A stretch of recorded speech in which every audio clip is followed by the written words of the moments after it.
So today, let's talk about Deborah. And I love reading her story and learning about her, and how you and I talked about how strong women get a bad rap. Yes, absolutely. And we see Deborah modeling some amazing things that teach us how to be strong women, but how to do it in the right way. What are the things that stand out to you about that? Well, she had multiple talents, and when God tapped on her to rise her up into these different roles, these different positions, she just said yes. Yeah.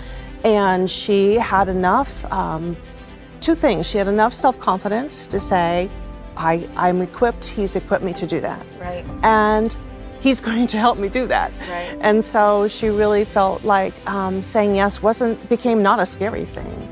Right. That she owned her skill set, which I really like about her. And she always operated under authority, as one in authority, under authority. So good. And that was the proper order. Right. And it's amazing the things that she accomplished. Yeah. So that is a key thing you've just said there. She was a woman in authority, under authority, and that's the sequencing that gave her success, and that's the sequence we need as women, as strong women, to take away. Yeah. That we are women in authority, but we are always under authority, Yes, and that's the game changer. That's the key. So great. Hello. Oh, How are we? Thank you. Thought maybe I had a room of cutouts for a moment there, didn't you? Okay. Well, tonight we are going to journey in the book of Judges, and we're going to talk about an amazing woman named Deborah. Now, many of you may, if you haven't studied this story in depth, you may have a preconceived idea about Deborah. That we know she was a judge, and she became the ruler, the army ruler, which was common in those days, that the judges would do that if it was time of war. And you may have heard that she was a prophetess, but you may not understand all the giftings that God gave her. And so I'm going to read to you, there's 2 chapters in the book of Judges that talk about Deborah. Chapter 4 is a very precise written narrative. Chapter 5 is a song and poem version of chapter 4. So the same message, one in a written narrative, one in a praise and song and poetry mode. I'm not going to attempt to read the song and poetry mode, but I would encourage you to do that. But I want to read to you chapter 4 of the book of Judges, and there is a lot of Jewish names in here. So we're just going to agree ahead of time that whatever I say works. That's how it's going to go. Are you ready? Judges chapter 4. Again, the Israelites did evil in the eyes of the Lord. Now that Ehud was dead, so the Lord sold them into the hands of Jabin, king of Canaan, who reigned in Hazor. Sisera, the commander of his army, was based in Harosheth Hagoyim. See what I mean? Because he had 900 chariots fitted with iron and had cruelly oppressed the Israelites for 20 years, they cried to the Lord for help. Now Deborah, a prophet, the wife of Lapidoth, was leading Israel at that time. She held court under the palm of Deborah between Ramah and Bethel in the hill country of Ephraim, and the Israelites went up to her to have their disputes decided. She sent for Barak, son of Abinoam, from Kadesh in Naphtali, and said to him, "The Lord, the God of Israel, commands you, go take with you 10,000 men of Naphtali and Zebulun and lead them up to Mount Tabor. I will lead Sisera, the commander of Jabin's army," which is their enemy, in case you're not following the story, "with his chariots and his troops to the Kishon River and give him into your hands." Barak said to her, "If you go with me, I will go. But if you don't go with me, I won't go." "Certainly I will go with you," said Deborah. "But because of the course you are taking, the honor will not be yours. For the Lord will deliver Sisera into the hands of a woman." So Deborah went with Barak to Kadesh. There Barak summoned Zebulun and Naphtali, and 10,000 men went up under his command, and Deborah also went up with him. Now Heber the Kenite had left the other Kenites, the descendants of Hobab, Moses' brother-in-law, and pitched his tent by the great tree in Zanim near Kadesh. When they told Sisera that Barak, son of Abinoam, had gone up to Mount Tabor, Sisera summoned from Harosheth Hagoyim to the Kishon River all his men in his 900 chariots fitted with iron. Then Deborah said to Barak, Go, this is the day the Lord has given Sisera into your hands. Has not the Lord gone ahead of you? So Barak went down Mount Tabor with 10,000 men following him. At Barak's advance, the Lord routed Sisera and all his chariots and army by the sword, and Sisera got down from his chariot and fled on foot. Barak pursued the chariots and army as far as Harosheth Hagoyim, and all Sisera's troops fell by the sword. Not a man was left. Okay, I want you to catch that. How many men did they have? They had 900, plus they had the iron, the chariots fitted with iron. But the Israel army had 10,000, right? So here we are. Did I get those numbers right? Did I turn it around? I think so. Okay, good. Just checking. Sisera, meanwhile, fled on foot to the tent of Jael, the wife of Heber the Kenite, because there was an alliance between Jabin, king of Hazor, and the family of Heber the Kenite. Jael went out to meet Sisera and said to him, "Come, my lord, come right in. Don't be afraid." So he entered her tent, and she covered him with a blanket. "I'm thirsty," he said. "Please give me some water." So she opened a skin of milk and gave him a drink and covered him up. "Stand in the doorway of the tent," he told her. "If someone comes by and asks you, 'Is anyone in there?' say no." But Jael, Heber's wife, picked up a tent peg and a hammer and went quietly to him while he lay fast asleep, exhausted. And she drove the peg through his temple into the ground, and he died. Yuck, right? Just then Barak came by in pursuit of Sisera, and Jael went out to meet him. "Come," she said, "I will show you the man you're looking for." So he went in with her, and there lay Sisera with the tent peg through his temple, dead. On that day, God subdued Jabin, king of Canaan, before the Israelites, and the hand of the Israelites pressed harder and harder against Jabin, king of Canaan, until they destroyed him. So let me give this to you now in the short order. In case you did not capture that, I'll give you the Reader's Digest version. So the story of Deborah in Judges 4 and 5 begins like many stories in the book of Judges. The Israelites sinned against the Lord, and he sold them out to King Jabin of Canaan. This went on for 20 years until the Israelites cried out to the Lord for help. And at that time, Deborah was leading Israel as a judge. So she sent for Barak, a commander in Israel's army, and told him to go and fight Jabin's army led by Sisera. Barak said he would only go if Deborah went with him, and Deborah agreed, but told Barak the honor would not go to him, because the Lord will deliver Sisera into the hands of a woman. When Barak's army advances, the Lord routs Sisera's army, and Sisera flees on foot. Sisera goes to the tent of Jael, the wife of Heber, because there was an alliance between King Jabin and Heber's family. Jael invited Sisera in, served him refreshments. Sisera was so exhausted he fell asleep. Jael took a hammer and pounded a tent peg into Sisera's temple, killing him. The Israelites fought against King Jabin until they destroyed him, and Deborah and Barak sang a song of praise, and Israel had peace for 40 years. All right, that was the Reader's Digest version. Now, this story has a very gruesome part of it, does it not? Like, who gets excited about thinking about a woman with or anybody, pitching somebody with a tent peg in their head, right? Mm-hmm. But you have to understand that Israel was seeking deliverance, and God brought a prophetic, powerful plan to Deborah, and he gave her wisdom and insight how to implement it, how to go about it. The plan had specific, very great specifics in it. And so she went about it in obedience to lead her people. And this is how we get the story of Deborah. Mm-hmm. So you did Deborah as part of your table, and that's why we're talking about her here today. Mm-hmm.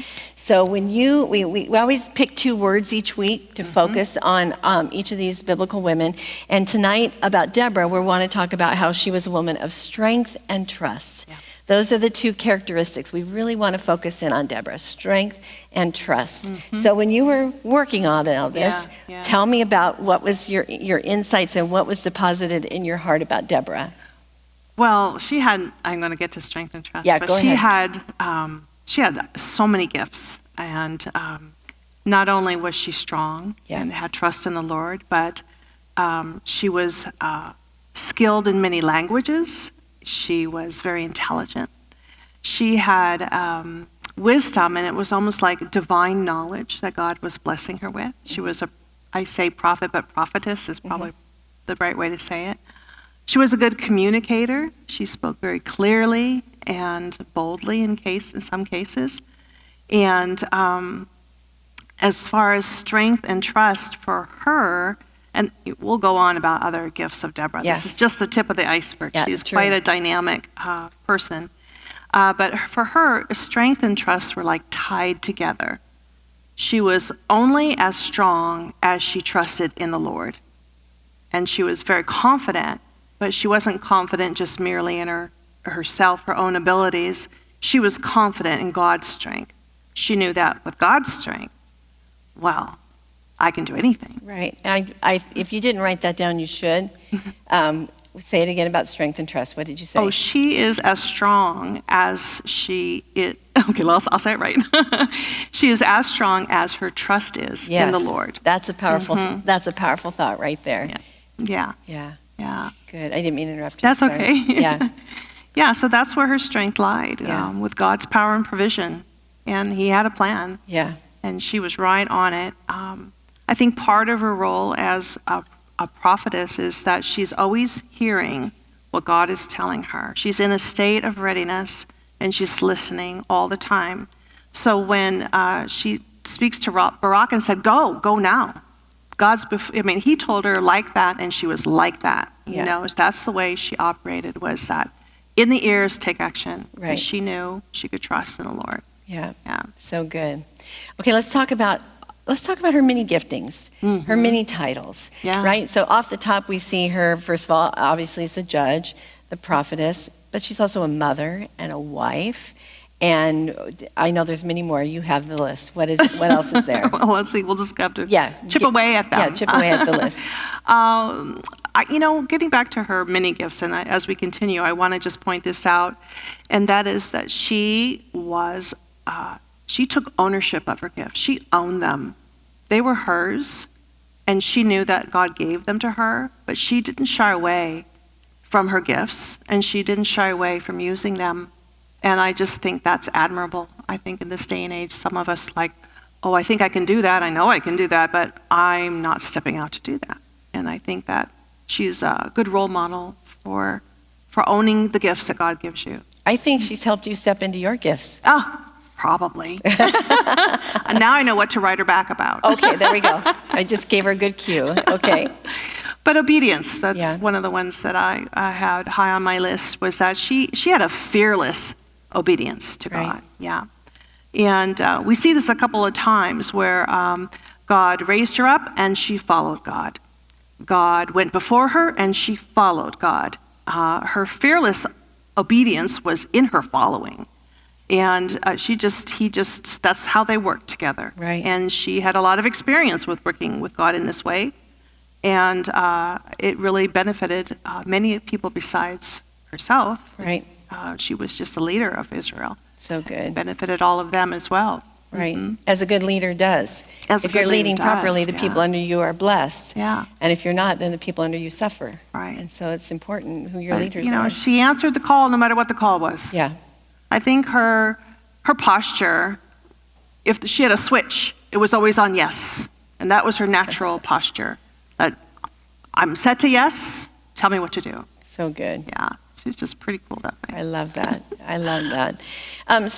Do we want to talk about your weaving yet? Oh, sure. Yeah, okay. So we need that again from this table. Every week, our wonderful assistant, our beautiful Rebecca, bringing that to me. Thank you, so thank much. you. Thank you. So, sorry, I always have to smell it. I did buy myself some sandalwood Did incense you? sticks this week, Oh, yeah, just I because almost I brought was you some. like going through withdrawal after not sitting by it. Yeah. They're all in a box, and every time I open the box, it's just, oof, Yeah. so nice. Reminds me of such So good you have a picture of times. this in your handout that you can look Yeah. at as well. So we do have some colors. Blood red is in this, and that's the color of her military cape that she wore into battle. And we also have shades of green from dark to light. That represents the palm tree and the different shades of the palm tree. And we have, this is sheet music that I got it on pretty soft paper so I could weave with it without breaking it. But it represents her song. And it was the day that they beat their enemy that she just burst out in this song. And so that's part of of her weaving as well. And then, as always, I put the sandalwood in and the raffia and just textures of just the times. And, It's beautiful. Is that beautiful? This one's going to hang together for me for a while. Oh, it's strong. Oh, there you go. Some of them aren't quite as strong, depending on, the crazy things I did. But this one Right. is pretty strong. Because Deborah is Yeah. strong. There was also, forgot to mention, there's some gold, touches of gold, metallic gold throughout here too. She's said to have some little accents on her tunic and on her musical instrument, the lyre, and tassels and so forth. So I put a little bit of metallic gold in there too to represent that. In our bumper video, we talked about how sometimes strong women get a bad rap. Yeah. And Deborah has in times been, you'll hear different people speak of Deborah. And sometimes even well-intended people will use Deborah in a negative manner. Can I say that? Can you receive that from me? And trying to keep women in a box. And so I want to talk to you about this issue because I think God needs you to be a strong woman. I think God has giftings upon you to make you strong women. But I loved the statement that I said in the video that I took from you. It's not original to me, it's your statement, but how what makes her so strong is that she is a woman in authority because she is under authority. And I think that's one of the greatest lessons of Deborah's life, that when you may be put in all kinds of positions of leadership, but if you're not a person, and this stands for men or women alike, if you're not under authority, you're not really that great of a person as a leader. But the one who's in authority, who's under authority, has multiplication in their leadership. There's something that God can do. He takes the ceiling off, the lid is off. And so I think as women in particular, we need to really realize that the greatest gift we bring is when we're people who know how to live under authority. Because then God puts us in places of authority that we would never seek or achieve or go after on our own. And that's what we found in Deborah's life. Right. As a woman who loved God so passionately and recognized that she was a life to be lived under his authority. It's a powerful thing. I love this. I like how her authority, we see her as first a judge and a prophet, and then a military leader. And I Right. think that she grew in people's mind as someone who could be trusted. And she grew in their minds as being fair. And she grew in their minds as she was doing a service that they all needed. She was actually leading them by judging between the people and sorting things out. And people accepted her judgment. And part of her role as a prophet, Pastor Steve said something last Sunday that I really liked. He said that, let's see if I can find it, yes. He described prophecy as being for giving encouragement, giving strength, and giving comfort. And so this is part of her role. Right. And so she garnered a wide influence in the community long before the battle plan was going on. And so I think God, did that quite on purpose so that she had relationships within the entire people. Right. And they learned that they could trust her. They learned that she was speaking for God. Right. And that her judgments worked out. And that when it came time to inspire Israel to rise up into battle, the ground had already been, seeded about this. This is how it's going to happen, and everyone's going to say, "Yeah, I'll go to battle with you, Deborah." Right. So I think that was a pretty cool sequence that we see in her growing and becoming a military leader. Right, Yeah. so good. And then what do you see Barak being when he said, "I'll go, but only if you go with me"?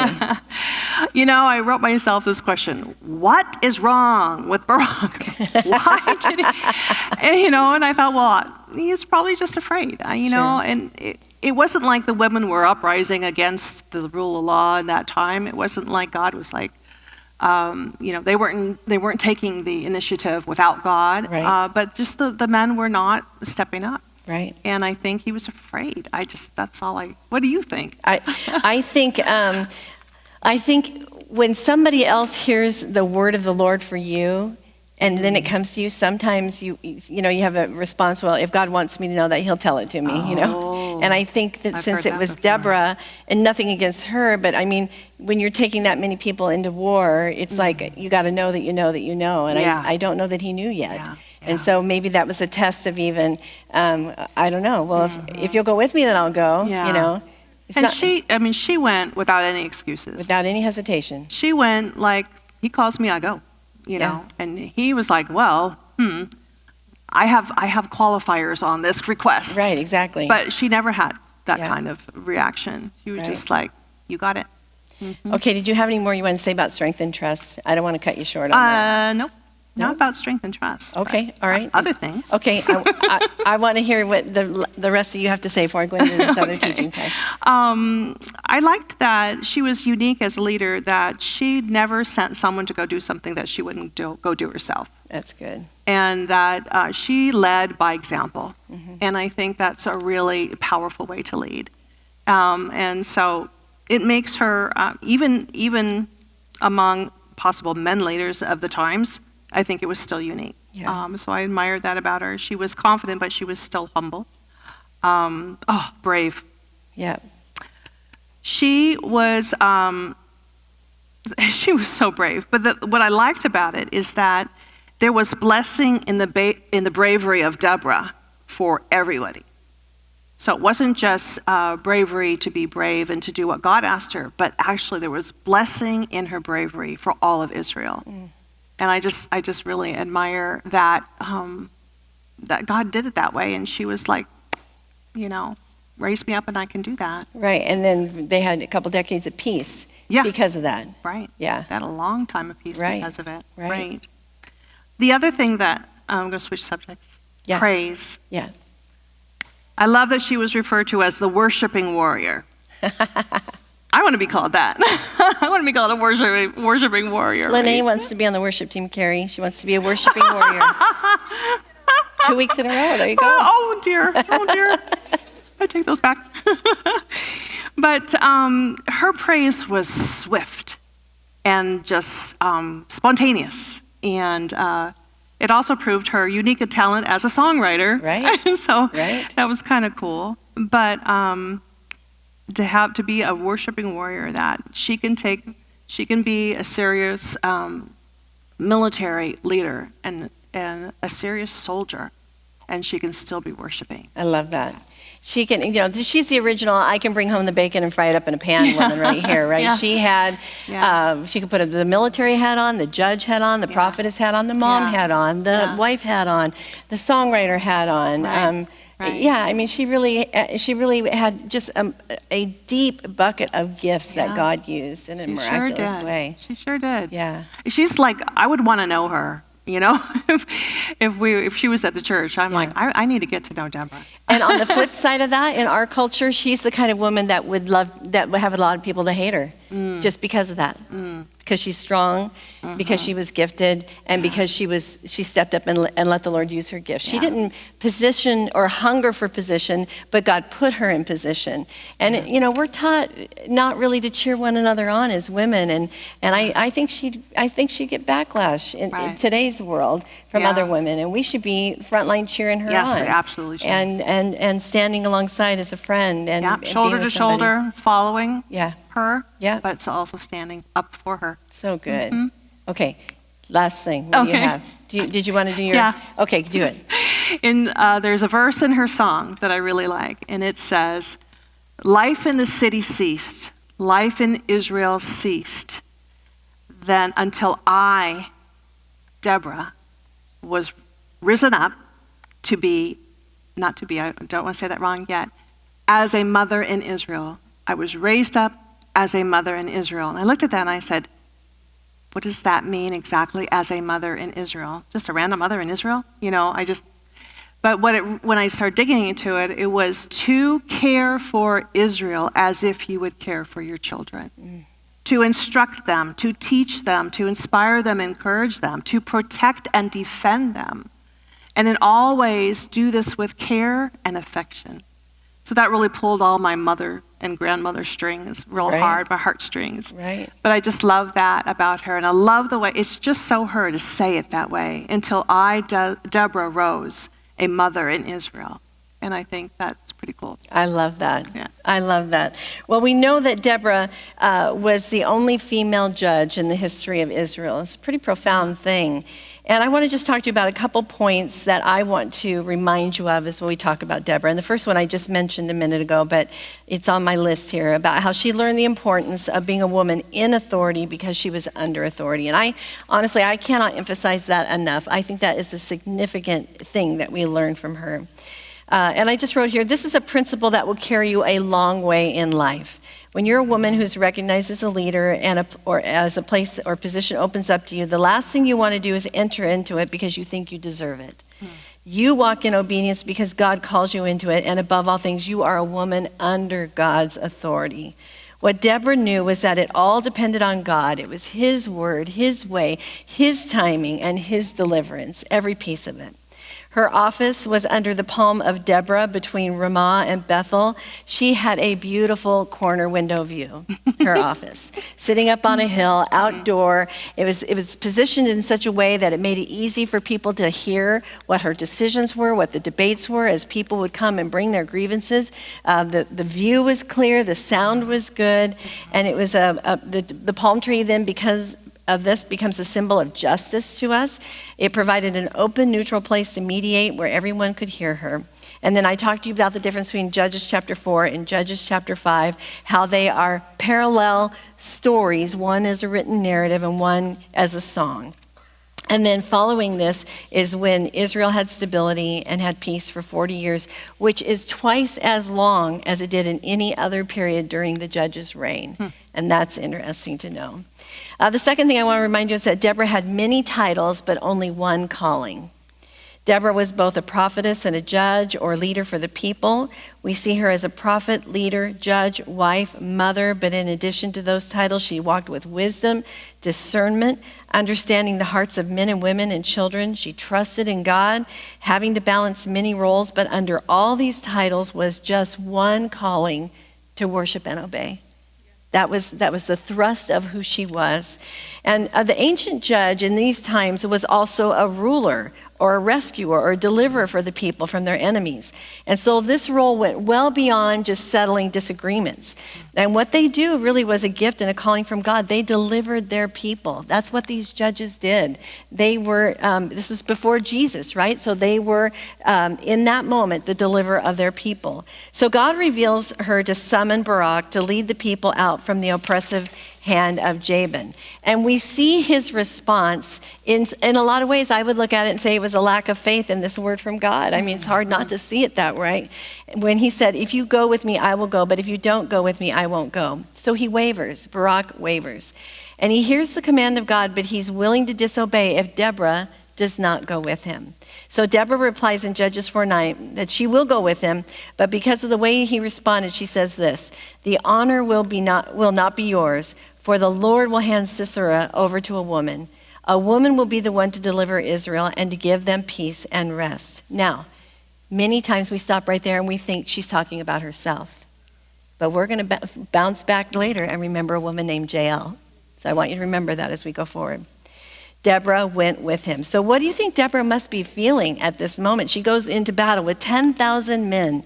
And do you think that maybe she's scared or afraid or trusting in God? And what would give her the emotional strength and faith to do this? I mean, I'll tell you, I've done a lot of things. I'm a spiritual warrior for my family, for my children, for my church.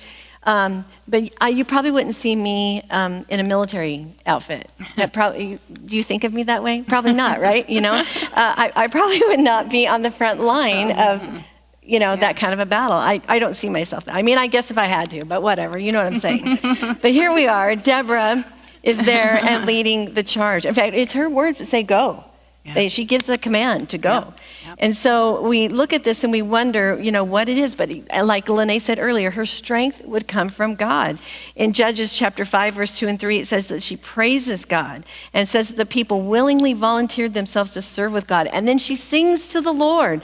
Later we'll see she has strength in God because she knows the Lord has gone out ahead of her. So then we get into the scene of the battle. And we see here that Barak's 10,000 men are to fight the 900 iron chariots of Sisera. Sisera. And while the numbers might seem to be in Israel's favor, right, 10,000 to 900, they are still severely outmatched in this warfare. The riders of the iron chariots had been oppressing them for 20 years. So Barak goes, but because Deborah is with him, and we see that now she's taken on a military leadership role as well. In verse 14, we see that she's the one who commands the troop, giving the battle cry to go. And the Lord has revealed to her that today is the day they will defeat Sisera. The Lord says he's gone out before them. And while Deborah goes with the troops and with Barak, the Lord has gone out ahead of them. So Barak's men charged down the mountain towards Sisera and his chariots. And in verse 15, it says that the Lord routed Sisera and all his chariots. Not Barak routed Sisera, but the Lord did it. And we learn that Sisera abandoned his chariot and flees on foot. Meanwhile, all the other men were killed by the sword. So these 900 men are just set up and get bombarded. They all get killed except for their commander, who escapes on foot. And we see that he runs away, and that's when he goes and finds Jael, right? We're not there yet, but that's where we're headed. So by God's miraculous hand, Barak and his men withstand the 900 iron chariots and destroy the entire army except for their leader, Sisera. So Judges 5 even talks a little bit more about some of these pieces and talks about, we see that the earth shook, the heavens poured, the clouds poured down water, the mountains quaked before the Lord, the one of Sinai before the Lord, the God of Israel. And then God sends a storm. Sometimes God sends a storm in your life. And you think it's all bad. But God could be sending a storm to do a setup. And that's what he does here. Oh, that's good. He sends a storm. And the ground would turn to mud. And the iron chariots on wheels pulled behind horses, and they were not going very far. So the chariots would get stuck, and Sisera's power would be rendered ineffective. The battle was not won by man, but by the Lord. And God is the divine warrior who ultimately rescues his people, using the team of Deborah and Barak to help carry out his plan. The Lord prepared Deborah in the secret places of her worship, when you talk about her being a worship warrior, which helped her grow in confidence to hear God's voice. And her intentional connection to God through worship gave her confidence as she discerned the time to go to war. The Lord will do the same for you and for me. As we go deeper in relationship with him, he'll give us clarity around our call, for the different seasons of our lives, and God can use many ways to confirm it to us over and over and over. And as Christ followers, we're embarking on an exciting journey of serving the Lord here on earth. So there are times that God sends storms. The third thing I want to talk to you about is that she knew how to share the stage. She gave space to Jael and calls her most blessed of women. So we are back to Sisera. What happened to him? He escaped on foot. And we read in chapter 4, remember, he escapes, he flees from the battle's the only survivor, and on his escape route, exhausted, he comes upon the tent of someone he considers a friend. And so, and all of us agree, with friends like this, who needs enemies, right? This did not quite turn out to be the friendly safety place he thought. So he comes to the tent of Jael, the wife of Heber the Kenite, and they had a connection, a loyalty to one another through the Canaanite king Jabin. But here we are, and we see that these loyalties sometimes swing both ways. There was a relation on the other side through Moses that made a divided camp for this family. And so Jael lures Sisera into her tent. She immediately started thinking about, what am I supposed to do in this moment? This is the enemy, and he's running, and he's escaped, and I need to do something. So she thinks, I'll trick him. So she brings him into the tent and tells him not to be afraid. And he accepts her hospitality. And she offers him a place to rest and covers him up. And then he asks for something to drink. Now listen to this. He asked for what? He asked for water, but she gave him milk. And she gave him what would be considered a fermented milk, which causes you to sleep. Oh, she's so clever, this Jael, so clever. So then she promises to divert anyone. He says, watch at the door of the tent. Don't let anyone come in. Her last famous words to him, I'll watch, you'll be safe here. And then God puts a skill in her hand. What was Jael? She was a tent maker. What did she know to do? She knew how to drive tent pegs. It's the truth. It is the truth. That was what her skill was. I mean, that was her job. She was a tent maker with her husband. And so here she is, and she has the very skill she needs to help end this war and take out this king. And I know it's just so gruesome, right? It's hard to go, wow, God, that's such a great idea. Drive a tent peg through his head, right? It's hard to think, yay. But God used this moment, you have to see it, in an incredible way to save his people. And Jael was obedient with what she had in her hand. Now, please hear me carefully. If you have sharp tools, you should put them away, okay? I'm not asking you to be a violent defender here. But I want you to see what the Lord did in this moment, that only God could set this stage, that she happened to be there, that he was the only one that escaped. He was looking for a safe place. God gave her the idea, give him the fermented milk, not the water. He'll sleep like a baby, right? And then what does she do? She knows she has to take him out, or it will just, this killing will go on and on and on. And so she does the only thing she knows to do, and that's to drive a tent peg. So when Barak comes looking for him, Jael calls out to him, come, I will show you the man you're looking for. And so he went in and saw him there dead.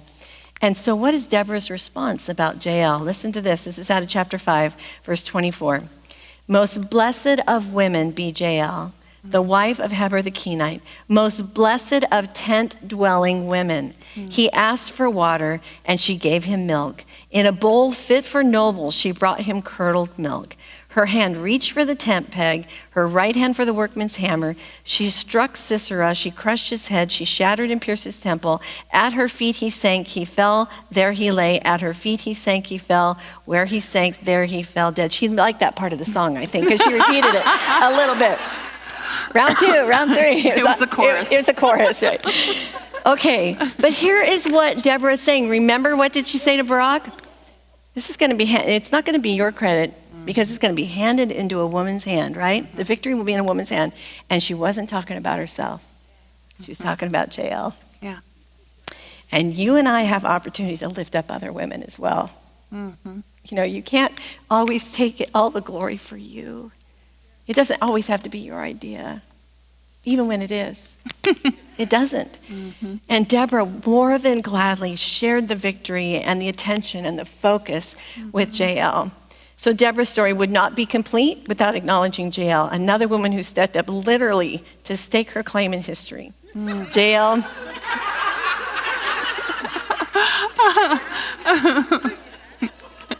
There are puns in this story.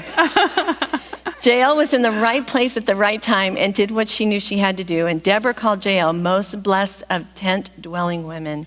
Jael was a homemaker who was invaluable to winning the war. So what do we know as women? I mean, what is the biggest battle that women have?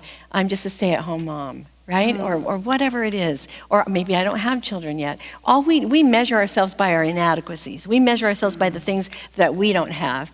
And God measures us by the gifts that he puts in our hand. And that's another terrible pun, but you know what I'm saying here. Amen. He puts the things that we need. All right, my fourth thing. Seek to be known for your obedience, your wisdom, and your courage, not through your connections. What I loved about Deborah is she wasn't a name dropper. And she didn't talk about, I'm in this position because so-and-so, so-and-so, so-and-so. Deborah had a vertical connection with God. And that's what gave her favor and authority and opportunity because of her connection with God. And as women like Deborah and Jael, we need to be willing to step into the roles he's called us to use the gifts he's given us. What was it you said about what she did with her gifts? She had the confidence she owned her gifts. You need to own your gifts. What has God given you? Because he's given you, if you think he's given you nothing, it's not true. You just haven't found it or developed it or looked hard enough, because he's given you something, each one of you. And so we need to learn to have strength in our faith in God and trust in him to deliver us whatever our situation may be. Among the judges of Israel, Deborah was unique in that she not only led by example, but she was also bold, assertive, and obedient in both her personal and her public life. Deborah's calling as a judge was not her sole occupation. She was also a wife, a warrior, a prophetess, a songwriter, and in all things she proved faithful. The lesson here is that God's ultimate call for his creation is obedience. We wear many hats, all of us, and we fulfill many roles in life. But whether it's in our jobs, our relationships, or our families, God calls us to be faithful and obedient in all areas of life, big and small, public and private. And my last thing is this: in all your choices, point the way to Jesus. We know that Jesus is the Redeemer. He is the leader who finally and ultimately delivers his people from themselves. And Deborah and Jael's story, these two women, they point us to Christ's work. Outside of a saving relationship with Christ, what do we know? We are weak and we are poor and we are oppressed by the spiritual forces of darkness. And each of us, we are in need of God's divine intervention. We need Christ as our Savior, our Redeemer, and Judge to fight the battles for us, because we have no hope of winning them on our own or bringing last peace on our own. Only he can do it. So the book of Judges lead to the pathway of David as king. And David's life leads to the lineage of Jesus. We heard about that last night, right? Or last week. So let your life lead others to Jesus in all that you do. So now I'd like to ask Lene to read her letter from Deborah. To you, all of you, from Deborah. Just have to do this real quick. Dear friend, perhaps God chose me because I was a strong woman, or perhaps he chose me because I was the only one, even among the men, who said yes. I was first called to judge among the people of Israel, and my court was open to all, under a palm tree not far from Jerusalem. Men and women alike appreciated my serving in this way. It was a position that came naturally to me as I served with my God-given gifts, a sharp mind, knowledge of languages, and prophecy. All praise goes to God. We, as a people, had suffered much during this time under the reign of Jabin, king of Canaan. There was danger everywhere, and people kept mostly to the safety of their homes. That is when God called me to take on a new role, that as Israel's military leader. I knew the Lord had a plan to justify our struggle, so I didn't hesitate to act. He had shown me already what we could do together. It was amazing to see how God orchestrated the entire battle against the king. With Barak by my side, I led the charge against so many warriors and so many chariots. But the Lord went before us, and the heavens opened, and the earth quaked, and the stars and rivers joined the people of God's army to achieve victory. Our nemesis commander ran for his life, but in the end, not one enemy remained standing. Then, surprising even me, out of my heart came a mighty song for the centuries, so all would know what happened here and praise God. May all who love you be like the rising sun in its might. Lift your hearts high, O Israel, and bless God. What I would want you to know is this: God does not hesitate to raise up, equip, empower, and promote his faithful servants, regardless of their social status. In the end, God elevates those he chooses, and he chooses those who answer his call. Who among you is not strong when we are moved by God's Spirit and filled with his strength? Will you dare to step up and see the hand of God move in your life? I pray that your answer is yes. With love, Deborah. So good. Yeah. Yeah. So I will say this and then turn you into your group time. Women of God, it's time for you to be bold and courageous and do the unique and amazing things God is calling you to do. Wherever the Lord has placed you, will you accept the challenge to be a light in the darkness for the kingdom of God? Will you encourage others to do it too? Wake up and rise to shine the glory of God everywhere you go. You carry the hope this world needs, the hope of Jesus. And it's time to stop hiding and playing small. A dying, hopeless world is waiting for you to be obedient. So believe and trust God has the very best plan for you and follow him to where he is working today. All right, I'm I'm going to give you 30 minutes in your group time, and then I'm going to come and close in prayer. And I just want to thank you for just opening your heart to the story of Deborah and what God has to speak to you tonight. Thank you.